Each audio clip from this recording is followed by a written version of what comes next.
voir du dedans.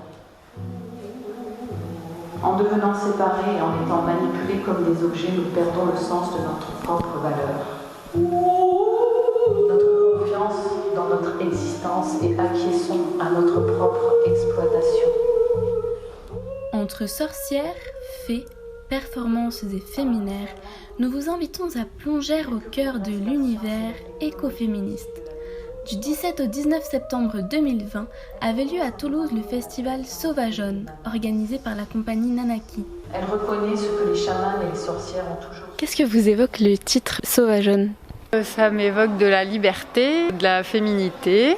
Le retour à notre état non domestiqué. Une aspiration peut-être à exprimer sa féminité.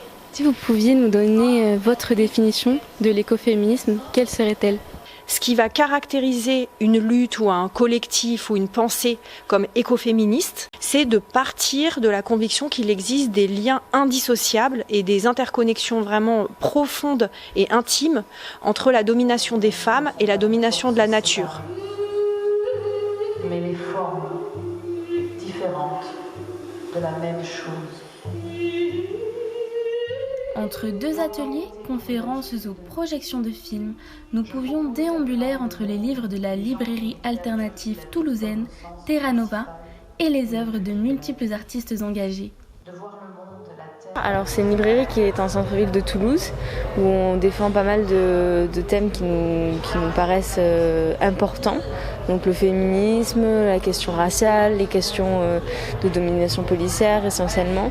Bonjour Anne-Laure, est-ce que vous pourriez vous présenter et nous expliquer un petit peu ce que vous faites ? Vous êtes artiste sur le festival Sauvageonne. Oui, alors du coup je suis artiste, donc je m'appelle Anne-Laure Codina, je suis artiste plasticienne et ici je présente une première étape de création d'un projet global qui va durer a priori 2 ans et que là c'est une serre où il n'y a que des plantes pour avorter ou des plantes contraceptives. Du coup c'est un projet qui se situe à la fois en réponse à certains législateurs qui veulent décider à nos places notre liberté ou pas d'avorter. Comment est-ce que vous avez connu le festival ? Alors moi je connais un petit peu la compagnie qui a organisé ce festival, la compagnie Nanaki.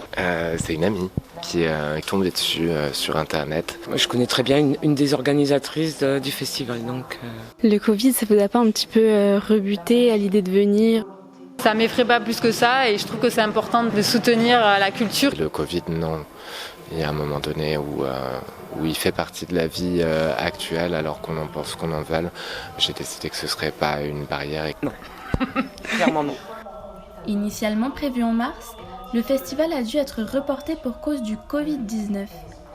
Il s'est principalement fait connaître par le bouche à oreille et mis à part quelques adaptations organisationnelles, la crise sanitaire n'a finalement que peu ébranlé la volonté des participantes et participants à se rendre sur place.